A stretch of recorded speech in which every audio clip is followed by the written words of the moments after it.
할렐루야. 하나님의 은혜가 이곳 가운데 가득하기를 주님의 이름으로 축원합니다. 여러분 서역하고 나니까 너무 힘드시죠?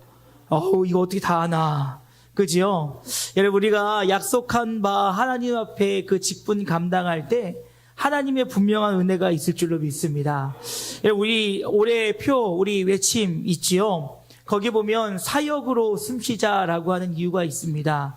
우리가 주의 일을 감당하며 그 뜻 가운데 나아갈 때 우리는 하나님의 공급하시는 은혜로 숨을 쉴 수 있는 거예요.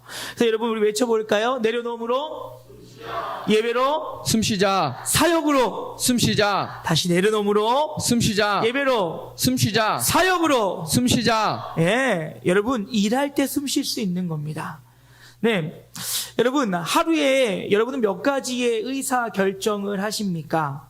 의사 결정과 선택에 관해서 세계적인 전문가인 셰나 아이엔가 박사는 하루에 약 3만 5천 가지를 우리가 선택하고 결정한다고 이야기합니다. 물론 그것은 절대의 숫자는 아니지만 우리가 음식만을 가지고도 약 200여 번의 선택 앞에 기로에 선다는 것입니다. 오늘은 뭘 먹을까? 뭐가 맛있을까? 이걸 먹을까? 저걸 먹을까? 그지요? 우리가 중국집에 가서 짜장면만 시킬 때도 짜장을 먹을까? 짬뽕을 먹을까? 여기다 탕수육 하나 추가해 말어. 이것만 가지고도 고민을 엄청나게 한다는 거지요. 이것들을 더해서 우리의 삶의 영역을 확장하니까 약 3만 5천 가지의 선택과 결정 앞에 선다고 합니다. 그런데 이 중에서는 우리가 무의식적으로 결정하는 바들이 있고 또 어떤 부분들은 중요하기에 의식하며 결정한다는 것이지요. 그런데 그 많은 일들 가운데 우리가 결정 필요를 느끼게 된다는 것입니다. 그렇죠? 여러분 전문점 가면 메뉴 걱정이 없습니다. 그런데 메뉴판에 메뉴가 너무 많은 집들은 걱정돼요. 뭘 먹어야 맛있을까? 뭘 먹어야 맛있다는 소문이 왜 소문이 나야 되는지도 모르겠습니다. 근데 꼭 뭘 먹어야 잘 먹었다 소문이 날까? 고민하게 된다는 것입니다. 그런데 이를 위해서 먼저 이 박사는 중요하지 않은 선택들에 대해서는 단순화시킬 필요가 있다는 것이에요. 그리고 더불어서 결정의 우선순위를 두어 어느 부분에 더 많은 에너지를 쏟아야 될지를 우리가 선택해 놓으면 그것들에 대한 결정 필요들이 줄어들 수 있다는 겁니다. 그러면 이 우선순위를 정할 수 있는 기준은 바로 무엇이냐? 바로 내 인생의 방향성이라는 거예요. 여러분 이 방향성이라고 하는 단어를 사전을 찾아보면 목표와 목적을 향한 움직임의 경로라고 이야기하고 있습니다. 그래서 이것은 물리적으로 어떤 특정 장소나 목적지를 향하는 것을 이 방향성이라고도 이야기하지만 추상적으로는 삶의 가치와 목표를 방향성이라고도 이야기합니다. 그러면 우리가 인생 가운데 우리 인생의 방향을 분명히 설정해 놓으면 우리 인생에 누릴 수 있는 것들이 더하여질 수 있다는 것이지. 그럼 여러분 이미 우리는 정해져 있어요. 우리 인생의 방향성은 어디입니까? 뭐예요? 고린도전서 10장 31절부터 같이 읽어볼까요? 시작. 즉 너희가 먹든지 마시든지 무엇을 하든지 다 하나님의 영광을 위하여 하라. 아멘. 아멘. 이것이 우리의 인생의 방향이라는 거예요. 그러니까 내가 먹든지 마시든지 무엇을 하든지 하나님께 영광이 되어지고 하나님의 기쁨이 되어지실, 그것이 우리의 교회에서도 가정에서도 직장에서도 우리의 모든 행동 양식들을 정할 수 있는 기준이 되어야 된다는 것입니다. 그러기 위해서는 우리는 우리의 삶 가운데 하나님이 원하시는 뜻하시는 바가 무엇인지 알고 그것을 하나님의 말씀을 통하여서 어떠한 방법으로 갈 수 있을지를 찾아내야 된다는 것입니다. 그리고 예수 그리스도를 본받아 살아갈 때 우리의 삶의 방향성에 합당하게 우리는 먹든지 마시든지 무엇을 하든지 하나님께 영광을 돌릴 수 있게 된다는 거예요. 이렇게 우리가 인생의 방향성을 분명히 잡고 가게 되어지면 우리에게 여러 가지 유익들이 있죠. 그 유익들은 무엇이겠습니까? 분명한 방향성이 있기 때문에 인생의 초점이 흐려지지 않는다는 거예요. 그러니까 내가 지금 무엇을 하든지 하나님의 영광을 위해서라고 하는 분명한 방향성이 있기 때문에 곁길로 갈 일들이 줄어들게 된다라는 것입니다. 그리고 그것들이 성취되어짐을 통하여서 내 인생의 삶의 의미와 목적들을 발견하게 되어지니 감사와 기쁨이 넘쳐나게 될 것이요. 또 그 결정에 따라 우리의 삶에 벌어지는 일들이 합리적이고 효과적이고 목적에 부합된 삶을 살아갈 수 있다는 거예요. 그럴 때 때로는 고난이 찾아오고 역경이 찾아와도 우리의 목적은 분명하기에 흔들리지 않는다는 것입니다. 여러분, 이 방향성이 바로 서지 않고 가는 신앙생활이 얼마나 힘들고 어려운지 몰라요. 여러분, 솔직히 얘기해 볼까요? 예수 믿는 거 편해요? 어려워요? 어렵기도 하고 편하기도 하고, 은혜로 충만할 땐 너무너무 편해요. 근데 내 삶에 공고함이 찾아고 어려우면 이보다 어려운 것이 없습니다. 그렇지요? 그런데도 불구하고 성경은 우리에게 뭘 선택하라고 하냐면 마태복음 7장 13절 이후의 말씀 보니까 좁은 문으로 들어가래요. 멸망으로 인도하는 문은 크고 그 길은 넓어 그리로 들어가는 자가 막 좀 넓혀 놓으시면 안 될까요? 그런데 생명으로 인도하는 문은 좁고 그 길이 협착하여 찾는 자가 적음이라 라는 말을 통해서 결국 너희들의 선택해야 될 길은 좁은 길이라는 거예요. 그러면 이 좁은 길을 선택할 때 인생의 목표와 방향성이 분명한 사람은 때로는 그가 힘들고 어렵지라도 선택할 수 있다는 거예요. 결정할 수 있다는 거예요. 왜요? 내 인생의 방향이 거기에 서 있기 때문이에요. 그렇잖아요. 여러분, 내가 이루고 싶은 꿈이 있는데 그 어려울 것 같다고 쉽게 포기하는 사람들은 많지 않습니다. 그 길이 비록 어렵고 힘든 길이지만 내가 그것을 통해서 내 삶에 어떤 유익을 얻고자 한다면 그것을 그 가운데 얻어지는 고통과 어려움들도 참고 견디며 그 길을 선택하고 걸어간다는 거예요. 우리의 신앙도 똑같다는 거지요. 여러분, 오늘 우리가 온전한 방향성을 가지고 걸어가면 우리의 신앙과 인생 가운데 어려움을 맞이할 때에도 우리는 하나님이 기뻐하시는 그 길에 설 수 있다라는 거예요. 그런데 여러분, 이것은 단순히 한 개인에게만 유익이 되는 것이 아니라 공동체에게도 큰 유익이 된다는 사실입니다. 다시 말해서 공동체가 같은 방향성을 가지고 함께 공유하고 나아가면 그 공동체가 성장하고 성숙할 수 있다라는 거예요. 곁길로 가지 않고 다른 길로 가지 않고 배가 산으로 가지 않고 한 길로 갈 수 있다라는 거예요. 얼마 전에 한 회사에 인사 담당자를 좀 만날 일이 있었습니다. 다른 특별한 일은 아니라 대화 중에 이런 걸 들었어요. 여러분, 기업 운영하는 방식 중에 OKR이라고 하는 운영 방식이 있다고 합니다. 그래서 이것은 뭐의 약자냐면 Objective and Key Result라고 하는 단어입니다. 그래서 이 목표 그리고 핵심 결과를 가지고 이게 회사의 방향성을 정한다라는 거예요. 그래서 여러분이 objective, 이 목표를 설정할 때에는요, 이 할 수 없는 일들을, 불가능한 일을 설정하는 것이 아니라 그 분명한 방향성과 목적을 명확하게 하고 난 뒤에 도전적으로 과제를 제시해야 된다는 거예요. 그리고 난 뒤에 이 목표의 달성 여부를 확인하고 점검하여서 또 다른 기준을 설정하여 목표를 설정하여 기업을 이끌어가는 것이 바로 이 OKR이라고 하는 방법이라는 거예요. 그러면서 이분이 저에게 그러는 거예요. 목사님, 왜 교회가 이 방법을 도입하지 않는지 모르겠다는 거예요. 왜냐하면 교회는 목표가 분명하다는 거예요.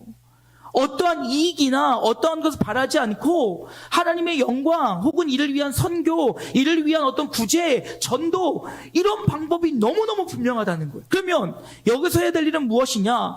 우리가 이 목표를 가지고 한 마음으로 가고 있는지 점검하고, 그리고 그 계획한 것들이 얼마나 성취된지를 바라보고 나면 하나님의 교회 또한 하나님이 기뻐하시는 공동체로 세워가는데 자신이 보기에는 아주 좋은 결과를 가져올 수 있다는 거예요. 그러면서 이렇게 얘기하더라고요. 예를 들어서 이런 거예요. 2025년은 2024년 대비해서 예배 참석 인원을 20%를 상향하는 것을 목표로 잡는 거예요. 그러고 나서 이 목표를 달성하기 위해 무엇을 하느냐? 먼저는 재직이 모든 예배를 다 참석하는 거예요. 이것이 우리의 목표인 거지요. 그리고 또 나아가서 1년에 한 2번 정도 전도 집회를 하면서 결석한 성도들에 대해서 담임 목사와 장로들과 성도 회장들과 목자들이 계속 전화하고 신방하라는 거예요. 그리고 났을 때 1년이 지나고 난 뒤에 이를 위해서 한 달에 10명을 내가 결단하고 그리고 그를 예배에 참석시키는 것을 목표로 하면 이것이 1년이 지나고 난 뒤에 예배 숫자가 10%가 아니라 20%, 30% 상향할 수 있다는 거예요. 물론 여러분, 교회는요, 하나님의 은혜와 하나님의 섭리 안에 세워짐을 잊지 않기를 주님의 이름으로 축원합니다. 사람의 방법으로 되는 것은 아니에요. 허나 우리가 하나님이 원하시는 뜻한 바를 이루기 위해서 한 마음과 한 뜻을 가지고 함께 힘을 모아 나아갈 때 하나님이 그 가운데 기름 부으심의 역사는 분명히 나타난다는 거예요. 여러분, 이런 거예요. 내가 몸이 아파요. 기도만 하고 있다고 몸이 치료될 수 있나요? 치료될 수 있어요. 예. 하나님의 전적인 은혜로 치료될 수 있어요. 하지만 그것만이 하나님의 방법은 아니라는 거예요. 몸에 질병이 왔으면 병원에 가서 이를 점검을 받고 검사를 받고 질병의 원인을 분석하여서 치료를 받으며 기도할 때 하나님께서 역사하시는 거예요. 여러분, 그거 아세요? 똑같은 질병의 전문의여도 명의가 있어요. 나한테 맞는 의사가 있어요. 내 몸을 잘 파악하고 잘 치료해주는 의사가 있단 말이죠. 그러면 그 의사를 만나는 것도 하나님의 은혜요. 또 수많은 약 중에서 나한테 딱 맞는 약을 찾는 것도 은혜요. 그 모든 것들이 하나님의 방법이니 우리가 이러한 목표를 설정하고 계획을 가지고 나아가는 것 또한 하나님의 교회를 위한 중요한 도구가 될 수도 있다라는 거예요. 근데 여기서 중요한 게 뭐냐면요, 하나의 목표를 가지고 힘을 모아야 된다는 거예요. 아무리 좋은 분석을 하고 데이터를 가지고 뭔가 설정을 해서 뭔가 목표해도 마음을 모으지 않고 함께하지 않고 협력하지 않으면 절대 이루어낼 수 없다라는 거예요. 그러면 그 마음을 먼저 모아야 될 사람이 누구냐? 재직이라는 거예요. 갑자기 조용해졌죠? 예. 그 일을 해야 될 사람들이 바로 누구냐? 재직이라는 것입니다. 하나님께서 우리에게 재직이라고 하는 직분을 주셨을 때에는 그냥 주신 게 아니에요. 제가 매년 얘기하지만 신앙의 연차가 더해졌다, 내가 결혼을 했다, 내가 몇 년 교회를 다녔다고 해서 받는 것이 직분이 아니라는 거예요. 여러분, 이것들 절대 잊어버리시면 안 돼요. 오늘 하나님께서 나를 이 자리에 부르신 것, 하나님이 나를 이 자리에 세우신 것, 그것은 분명한 목적과 이유가 있는 거예요. 여러분, 재직교육 받을 때 제가 가장 먼저 하는 질문이 뭔지 기억하시는 분 있으십니까? 제가 제일 먼저 하는 질문이 이거예요. 여러분이 원하시는 교회는 어떤 교회입니까? 여러분, 제가 이 질문을 왜 하는 줄 아십니까? 그 질문의 정답은 뭐냐면 그 원하는 교회를 당신을 통해 만들라고 부르신 것입니다. 여러분, 여러분이 원하시는 교회의 아름다운 모습은 여러분이 불평하고 불만하고 건의한다고 되는 게 아니에요. 여러분이 기뻐하시고 여러분이 원하시고 여러분이 소망하는 교회를 이루고자 하신다면 여러분이 그 일을 감당하셔야 된다는 것입니다. 여러분, 우리 교회 자리에 차고 넘치는 은혜가 있길 원하십니까? 여러분, 전도하셔야 돼요. 여러분이 전도하지 않고 우리 교회는 날마다 차고 넘쳐야 되는데 왜 맨날 사람이 줄어들고 있지? 여러분, 혹 이 가운데 내 사랑하는 지체들이 보이지 않으면 전화하고 신방하면서 그를 애타게 눈물을 흘리며 기도하시는 몇 분이나 계십니까? 여러분, 그 일은 누가 해야 될 일이냐면 물론 목회자나 앞선자들이 해야 될 일이긴 하지만 우리 사랑하는 성도님들이 재직들이 해야 될 일인 거예요. 서로가 서로를 돌아보며 서로를 점검하는 일은 목회자에게만 맡겨진 일이 아니라 사랑하는 지체들에게 맡겨진 일이라는 것입니다. 그건 여러분, 성경은 우리에게 지체됨의 중요함을 이야기할 때 아파할 때 함께 아파하고 기뻐할 때 함께 기뻐한다. 그러니까 여러분, 누가 왜 안 와? 안 보여? 저한테 물어보시면 안 돼요. 여러분들이 아셔야 돼요. 여러분들이 아시고 저한테 말씀해 주셔야 돼요. 목사님, 누구누구가 지금 어려운 가운데 있어요. 목사님 좀 신방해 주세요. 여러분, 내일 우리 이유승 권사님 시술하십니다. 기도 많이 해주세요. 예, 팔이 부러지시고 금이 갔는데 안 붙어서 이제 시술로 이렇게 뼈를 붙이는 시술을 허리하고 팔에 하십니다. 여러분, 이 중에서 알고 계시면 몇 분 계셨어요? 이게 안 된다는 거예요. 재직이 해야 될 일은 바로 무엇이냐? 누구 왜 안 왔는데 가십거리만 만들 것이 아니라 그를 돌아보고 기도하며 함께 협력하는 것이 우리의 역할이라는 거예요. 그러니까 이 마음을 하나로 모아서 내가 주님의 교회를 주의 교회답게 세우겠다라고 하는 결신의 자리가 바로 이 자리가 돼야 돼요. 여러분, 간절히 소망하는 것은 헌신 예배 매년 1년 의례 행사로 생각하지 않으셨으면 좋겠어요. 왜 하나님께서 1년에 한 번씩 이렇게 우리에게 헌신 예배를 드리게 하실까? 여러분, 우리의 마음을 새롭게 하라는 거예요. 우리의 마음을 새롭게 함으로 내가 재직으로서, 내가 주의 중직으로서, 여러분 아까 전에 재직문 보십시오. 중간에 모든 예배 열심으로 참석하고 예배에 빠지지 않으며 내가 교회의 진리를 따르고 리더십을 존중하고 순종하며 따를 것이요. 여러분, 그런 교회 되면요, 하나님 정말 기뻐하실 거예요. 근데 그거 누가 하는 거냐면요, 오늘 선언하신 여러분이 하신 거예요. 여러분, 우리는요, 그 일을 위해서 부르셨다라는 거예요. 근데 여러분, 오늘 바울은 뭐라고 얘기합니까? 바울은 나라고 해서 완벽하지 않다라는 거예요. 즉, 내 자기 인식으로부터 그는 새로운 마음으로 출발하고 있다는 것입니다. 3장 12절 말씀 보십시오. 하지만 내가 이 모든 것을 이미 얻었거나 또는 내가 이미 완전하게 된 것은 아닙니다. 다만 나는 그리스도 예수께 붙잡혔기 때문에 오로지 그 목적을 향해 힘써 달려갈 뿐입니다. 라고 이야기하고 있어요. 여러분, 이 바울은 율법주의에 대해서 경계해야 된다라고 이야기합니다. 그러면서 내가 온전한 것은 아니라고 그가 스스로 고백하며 나가고 있어요. 그러면서 그가 하는 말은 무엇이냐면, 내게 주어진 그 길을 위해서 내가 최선을 다해서 달려가고 있는 것 뿐이라는 것이지요. 그러니 여러분, 우리는요, 주님께서 부르심의 그 앞에서 내가 완전하다라고 하는 교만한 마음 내려놓으셔야 돼요. 뭐 특별히 내가 장로야, 내가 권사야, 내가 안수 집사야, 내가 서리 집사야, 그래서요. 여러분, 전도 한 명 못하는 직분자가 그렇게 당당하게 이야기할 수 있을까요? 내가 하나님을 위해서 결단하지 못하는 직분자가 그렇게 이야기할 수 있을까요? 그게 우리의 자랑거리가 되면 그거는 율법주의자들과 다를 것이 하나도 없다라는 것입니다. 나는 모태신앙이야. 나는 신앙생활 몇 년 했어. 그래서요. 어쩌라고요? 여러분, 우리의 신앙이 더욱더 좋아지는 것은 무엇이냐면 주의 말씀 앞에 겸손해지는 거예요. 순종의 자리로 들어가는 거예요.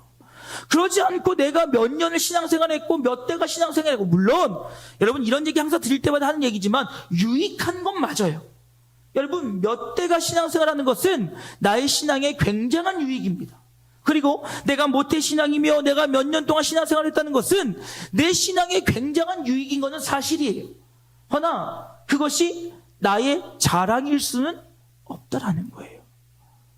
그렇기 때문에 여러분, 우리는 그저 주의 부르심 앞으로 나는 아직 완벽하지 못하니, 완벽하지 못하니 그것을 붙잡고 의지하며 나가는 것이지요. 하나님이 나에게 주신 사명, 하나님이 나를 부르신 그 자리, 여러분 빌립보서 3장 13절 상반절 말씀에 이렇게 얘기합니다. 형제들이여, 나는 그것을 아직 붙잡았다고는 생각하지 않습니다. 그 말은 무슨 말이에요? 내가 장로로서 완벽하다고 생각하지 않아요. 내가 권사로서 완전하다고 생각하지 않아요. 내가 서리집사로, 내가 집사로, 내가 목회자로 완벽하다고 얘기하지는 않아요. 허나 하나님께서 나를 부르셨기에, 하나님께서 나를 세우셨기에 내가 그 부르심 앞에 달려갈 뿐이라는 거예요. 그렇다면 이러한 고백이 있는 주의 백성들은 달려가야 된다는 거지요. 여러분, 제가 재직 헌신 예배니까 이야기할게요. 소망하는 것은 우리 교회는 말하는 교회가 되지 않았으면 좋겠어요. 뭐가 옳으니 그르니 됐니 안 됐니 평가하는 교회 되지 않았으면 좋겠어요. 내가 몸으로 실천함을 통해서 여러분들이 본이 되어질 수 있는 재직들이 되어지기를 주님의 이름으로 축원합니다. 이상하게 재직들만 되면요, 평가자가 돼요. 판단자가 되려고 그래요. 아, 내가 장로인데, 내가 권사인데, 내가 집사인데, 그러면서 자꾸 내가 뭔가 내 권위를 내세우려고 한다는 거예요. 여러분, 하나님 앞에서 이것은 온전한 것이 아니라는 거죠. 내가 해야 될 일은 무엇이냐면, 우리 장로님들에게 부담드립니다. 더 열심히 사역하시기를 축복합니다. 권사님들에게 축복합니다. 더 열심히 사역하시길 축복합니다. 우리 안수 집사님들에게 부탁합니다. 더 열심히 사역하시길 축복합니다. 점점 아멘이 줄지요? 장로님은 네 분이신데 제일 컸거든요. 그런데 어떻게 권사님은 줄고 안수 집사는 들리지도 않아요? 여러분, 다시 한번 부탁합니다. 각자의 직분에서 최선을 다하여 섬길 수 있기를 주님의 이름으로 축원합니다. 달려가야 된다는 거예요. 여러분 인식하셔야 돼요. 중직들 정신 못 차리면요, 우리 교회 희망 없습니다. 여러분 그거 아십니까? 새벽마다 중직과 재직들 위해서 매일 기도해요. 왜요? 교회 일꾼들이 서지 않으면 교회는 움직일 수가 없는 거예요. 제 아무리 훌륭한 목사라도, 제 아무리 훌륭한 사역자라도, 제 아무리 훌륭한 리더라도 혼자는 그 길 못 가는 거예요. 저는 7년 전 처음 임직을 할 때 제가 다녔던 교회 원로 목사님이 오셨던 거 기억하십니까? 그때 그 목사님이 이런 축사를 해주셨어요. 영진교회 여러분, 여러분이 좋은 목사를 만드십시오. 여러분이 기도하고, 여러분이 순종하고, 여러분이 따라주고, 여러분이 최선을 다하면 좋은 목사 됩니다. 목사만 좋은 성도 만드는 것이 아니라 성도들이 좋은 목사를 만들어야 됩니다. 그 말은 뭐예요? 간섭하라는 거예요? 시키라는 거예요? 아니요. 내가 최선을 다하여 함께 섬기며 나아갈 때 그것에 힘을 얻어 더 나아갈 수 있다는 거예요. 달려가지 않는 교회는 희망이 없어요. 허나 하나님께서 나에게 주시는 은혜를 가지고 열심히 달려가면 하나님이 일하신다는 겁니다. 여러분, 지난주에 조지아 선교팀이 다녀갔지요. 조지아 선교팀을 다녀가면서 항상 그들을 후원하고 계시는 권사님이 예배에 오셨었어요. 여러분, 그 권사님이요, 어떤 분이시냐면 암으로 인해서 주님 만나기 직전까지 가셨던 분이에요. 16번의 항암 치료를 하시고요, 힘들고 어려운 시간을 보내셨던 분이세요. 그런데요, 그분이요, 작년에 몇 명 전도하지 아십니까? 150명 전도해서 정착시키셨대요. 와, 놀랍다. 그분만 하실 수 있을까요? 여러분, 제가 너무 놀랐어요.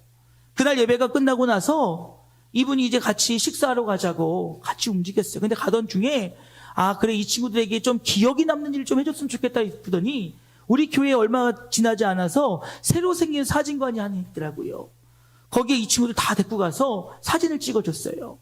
근데요, 사진을 찍고 뭐 쓰는 동안에 이 권사님이, 목사님 저 따라와 보세요. 네? 왜요? 불안한 거예요. 따라갔죠? 그랬더니 그 사진관 주인에게 전도하는 거예요. 사장님, 교회 다니세요? 아유, 이렇게 많은 사람들 와가지고 기도해주고 축복해주는데 교회 한번 가셔야지요. 목사님, 명함 빨리 줘봐요. 네? 엄격하게 명함을 드렸어요. 자, 사장님 약속하는 겁니다. 다음 주에 오세요. 다음 주엔 제가 웨딩 촬영이. 그럼 그 다음 주에 오세요. 아직은 스케줄이 그러면 다음 주에 오세요. 그래서 명함을 뺏어서 절 주시더니, 목사님 간간히 오셔서 신방하시고 꼭 전도하세요 그러는 거예요. 그래서 갑자기, 목사님 그러면 여기 잘 되라고 축복 한번 해주십시오. 기도했어요. 무슨 홀린 줄 알았어요. 그런데 그 옆에 있던 아들이 그러는 거예요. 목사님, 사업하시거든요. 우리 회사하고 계약하려면 교회 안 오면 계약 못해요. 그런데요, 교회에 온다고 얘기하면요, 시중가보다 비싸도 계약해줘요. 여러분, 안 되는 게 아니에요. 16번의 항암을 하셨다니까요. 병원에서 전도를 70명을 하셨대요. 의사, 간호사. 여러분, 이 150명은요, 본인이 본 교회에 전도하여서 등록하여 다니고 있는 사람 숫자예요. 그냥 막 얘기하고 전도합시다, 이게 아니라 교회로 끌고 와서 4주 동안 교육을 시켜서 그곳에서 뿌리 내린 사람이 150명이래요. 그래서 상금으로 150만 원 받으셨대요. 우리 교회도 올 연말에 1인당 10,000원씩. 여러분, 달려가지 않으면 취할 수 없는 거예요. 입으로만 얘기한다고 되는 거는 아무것도 없어요. 내가 재직으로서 나를 부르심에 내가 합당한 자로서 그 상급을 바라보며 열심히 달려가며 나아갈 때 하나님이 일하시는 거예요. 그런데 이것이 모두에게 동일하게 적용될 수는 없다는 거죠. 왜요? 장로님이 괜히 장로님인 줄 아십니까? 그만한 믿음의 정도와 신앙의 모습을 보였기에 장로가 된 거예요. 권사가 그냥 권사가 됐겠습니까? 그냥 교회에서 오랫동안 있었다고 권사된 거예요? 아니에요. 그에 합당한 자리가 됐기에 하나님 세우신 거예요. 근데 희한하게 되면 안 해요. 희한하지요? 네? 희한해요. 이게 분위기를 타는 건가요? 뭐 다른 권사님들 안 하는데 나는 혼자 뭐 이럴까요? 여러분, 그런데요, 각자의 믿음의 분량이 다를 수가 있어요. 누군가는 교회를 위해서 내 삶을 전부를 드려도 괜찮은 분이 있는 반면에 누구는 일주일에 한 번만 나와서 이 일을 섬기는 것도 힘든 분도 있단 말이에요. 여러분, 그러니까 여러분 15절 이후의 말씀 뭐라고 얘기합니까? 그러므로 누구든지 믿음이 성숙한 신자들은 모두 이와 같이 생각으로 살아가야 합니다. 만일 여러분이 무언가 나와 다른 생각을 갖고 있다면 하나님께서 여러분에게 그것도 분명하게 보여주실 것입니다. 어쨌든 우리 각자가 어느 단계까지 이뤘거든지 모두들 자신의 단계에 맞추어 그대로 계속 그 길을 쫓아가야 한다는 거예요. 나에게 주시는 믿음의 분량만큼 내가 감당할 수 있는 믿음의 영역만큼 달려가야 된다는 거예요. 중요한 거는 달려가는 거예요. 쫓아가는 거예요. 애를 써보는 거예요. 그게 중직이에요. 그게 재직이에요. 나는 어려워요. 나는 못해요. 나는 힘들어요. 여러분, 그럼 우리 교회는 안 되는 거예요. 여러분, 이 중에서 삶의 고단함 없는 분 계시면 손 들어 보십시오. 저도 교회에만 있음에도 불구하고 삶의 고단함들이 너무 많아요. 여러분, 모두가 내 삶을 가장 힘들다고 얘기해요. 여러분 참 재밌지요. 남자분들 군대 갔다 오면 자기가 갔다 온 모든 부대는 다 특수부대예요. 심지어는 동방이마저도 특수부대예요. 왜요? 내가 제일 힘들었거든요. 그러면서 뭐 얘기들 막, 아유 그게 군대야? 막 이러면서 막 얘기를 해요. 다 똑같아요. 여러분, 모든 사람은 다 힘들어요. 그러면 그 권사님이 저에게 그런 말씀하시자고, 목사님, 사실 저는 전도를 그렇게 하면서 힘들었어요. 그러는 거예요. 왜요? 사람들이 시기하고 질투하더래요. 아니, 전도를 뭐 열심히 하고 있는데 왜 시기하고 질투할 게 있어요? 주변의 사람들이 그러대요. 아이고, 저 권사님은 돈 좀 있으니까 저러지. 아이고, 저 권사님은 시간이 있으니까 전도하러 다니지. 아이고, 저 권사님은 돈도 있으니까 사람들 밥 사 먹이면서 전도하지, 이러더래요. 처음에 그 얘기를 들었을 때 교회를 떠나고 싶었대요. 그런데 그때 하나님께서 나에게 주신 그 비전 바라보면서 묵묵히 참고 달려갔다고 합니다. 누가 뭐라 그러면 어때요? 여러분, 우리가 섬기는 것은 목사를 섬기고 교회를 섬기는 것이 아니라 하나님을 섬기는 것임을 잊지 않기를 주님의 이름으로 축원합니다. 여러분들이 저를 위해 전도하는 거 아니에요. 여러분이 저를 위해서 헌신하시는 거 아니에요. 여러분이 저를 위해서, 그러니까 여러분 저한테 칭찬받으시려고 할 필요 없어요. 하나님 앞에 칭찬받으면 되는 것이고 하나님 앞에 인정받으면 되는 것이고, 물론 저도 사역하면서 여러분에게 칭찬받고 싶을 때 많이 있어요. 아이고 좀 알아봐줬으면 좋겠는데, 좀 인정해 줬으면 좋겠는데. 여러분, 저도 사람입니다. 하나님 아니에요. 그런데 여러분, 제 마음을 바로잡는 것은 그게 무슨 의미가 있냐는 거예요. 하나님이 아시면 되는 거고, 하나님이 칭찬하시면 되는 거고. 여러분, 누가 나 좀 안 알아주면 어때요? 여러분, 소망하는 것은 세상 속에서 인정받는 하나님의 사람들 되어지기를 주님의 이름으로 축원합니다. 그리고 교회 와서 여러분의 이름 숨기세요. 세상에서 여러분 어깨 쫙 펴고 다니세요. 세상에는 어깨도 피지도 못하면서 교회만 오면 어깨 피지 마시고 교회 오면 겸손해지세요. 그리고 하나님의 칭찬과 하나님의 그 은혜와 하나님의 더하심을 구하는 것이 바로 재직의 모습이라는 것입니다. 그리고 우리는 주님께서 나에게 주신 믿음의 분량만큼 주의 뜻을 이루기까지, 구원을 완성하기까지 최선을 다해서 달려가는 것뿐이에요. 이제 말씀 마치고자 합니다. 사랑하는 여러분, 오늘 설교가 마치고 나면 또 어느 분은 저에게 그럴 거예요. 혼내지 말라고요. 혼내는 거 아니에요. 여러분, 혼내는 거 아니에요. 지금 여러분 잘하고 계세요. 그런데 좀 더 잘했으면 좋겠던 마음에 말씀드리는 거예요. 여러분, 저는 그냥 하는 말이 아니라 여러분이 최선을 다해서 예배를 나오고 계시다고 저는 믿고 있어요. 내 삶의 현장 속에서 내가 최선을 다해서 예배를 섬기고 있다고 저는 믿고 있어요. 여러분의 헌신과 수고, 여러분이 최선을 다해서 하고 있다는 거 저도 알고 있어요. 때로는 목회자의 앞에 외침들이 나와 맞지 않아도 그래도 순종하는 마음으로 하고 계시다는 것 알고 있어요. 그런데 여러분, 우리에게 주어진 직분은 그저 자연스럽게 자유롭게 하는 것이 아니라 그에 합당한 책임이 있는 거예요.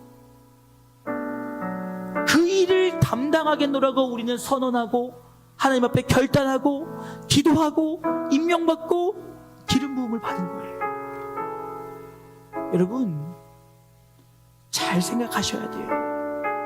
우리 교회의 미래는 여러분 손에 달려 있어요. 제 손에 달려 있는 거 아니에요. 물론 본질적으로는 하나님 손에 있죠. 그러나 우리가 정말 재직이 되고 중직이 되어서 교회를 사랑하는 마음으로, 한 마음으로 열심히 달려가지 않으면 우리 교회 앞으로 장담 못해요. 여러분, 내가 나이 많이 먹었다고요? 여러분, 나이 많이 먹음의 기준은 몇 살입니까? 그날 오셨던 권사님, 제가 알기로 연세가 68세세요. 저한테 하나님이 다시 주신 생명, 내가 아직 할 일 많다고 100세까지는 전도하겠다고 하시더라고요. 뭐가 문제예요? 여러분, 잘 생각하셔야 돼요. 우리 교회 자리에 숫자가 빈다고 여러분 불평하시는 분들 많이 계세요. 그러면 집에 가는 분들 손잡으면서 예배하시자고 얘기하신 분 몇 분이나 계세요? 잘 가! 다음 주에 봐! 이게 재직의 모습이 아니라니까요. 뭔가 옳으니 그르니 판단하는 것이 아니라 권면하고 함께하고 힘을 모으자고 하는 것이 재직이라는 거예요. 판단자가 아니에요. 정죄하는 자리가 아니에요. 저 개인적으로 강단에서 누구 실명 거론하는 거 별로 좋아하지 않습니다. 근데 일전에 한번 우리 정장로님께서 오후 예배 안 드리고 가는 사람을 위해서 소리를 지르면서 뭐야 저게! 예배 드려! 이러시는데 진짜 저분이 어른이다! 그 생각 들었어요. 물론 장로님이 웃으시면서 옆구리도 때리시고 농반 진반으로 하셨지만 맞아요. 예배를 드리고 아직 가지 않는 자들을 함께 붙잡고 이끄는 게 어른이고 재직의 모습인 거예요. 불평하는 이들이 있으면 우리가 함께 해보자 한번. 하나님이 우리가 마음 먹을 때 한번 일하심을 기대함으로 한번 해보자. 우리가 안 하면 누가 하냐. 좀 해보자. 저 오늘 재직회 올라오기 전에 이인덕 권사님한테 은혜 받고 올라왔어요. 집이 멀어서 가시긴 하셨지만, 목사님, 우리 이 성도에 여자가 회장이 없어요. 어떻게 할 거예요? 뭐 해야 돼요? 내가 할게요. 할렐루야. 하는 사람 없으면 내가 하겠대요. 아니, 나이들도 젊은데 아직 살아있는데 왜 자꾸 죽은 척 하려고 그러는지 모르겠어요. 내가 할게요. 이인덕 권사님이 저에게 그 말씀 하셨어요. 왜 자꾸 죽은 척 하려고 하냐고. 아직 할 수 있는데, 살아있는데, 목사님 제가 연락만 하는 거면 내가 회장할게요. 제 이름 올려주세요. 목사님 그래서 임명합니다 했더니 박 장로님한테 가셔가지고 이러더라고요. 저 회장 됐어요. 여러분, 저는 눈물 날 뻔했어요. 눈물 날 뻔했어요. 내가 아직 살아있는데 왜 죽은 척 하냐는 거예요. 이 여성도에 아직 할 일이 많은데 왜 자꾸 뒤로 빠지려고 하냐는 거예요. 여러분, 너무 존경스럽지 않습니까? 너무 멋지지 않습니까? 그게 우리 중직의 재직의 모습이 돼야 되는 거예요. 주의 일은요, 내 일 다 하고 나서 남는 시간에 하는 게 아니라 그 시간을 떼놓고 하는 거예요. 내가 할 일 다 하고 내 볼 일 다 보고 그리고 남은 시간에 하는 게 헌신이 아니라 그 시간을 하나님을 위해 떼놓는 거예요. 그리고 그 삶을 주님께 맡길 때 내 삶에 더하시고 채우신 하나님의 은혜를 바라보는 거예요. 완벽하지 않아요. 온전하지 않아요. 다 채워져 있지 않아요. 허나 하나님께서 오늘 나의 삶을 통하여 복 주시고 상 주심을 바라보며 저 천국의 구원의 완성을 바라보며 표대를 향해 달려가는 것뿐이에요. 무슨 회사들처럼 우리가 어떤 목표를 잡아놓고 이렇게 바꾸면 이렇게 하고 이런 효과를 얻을 수 못해요. 교회는요.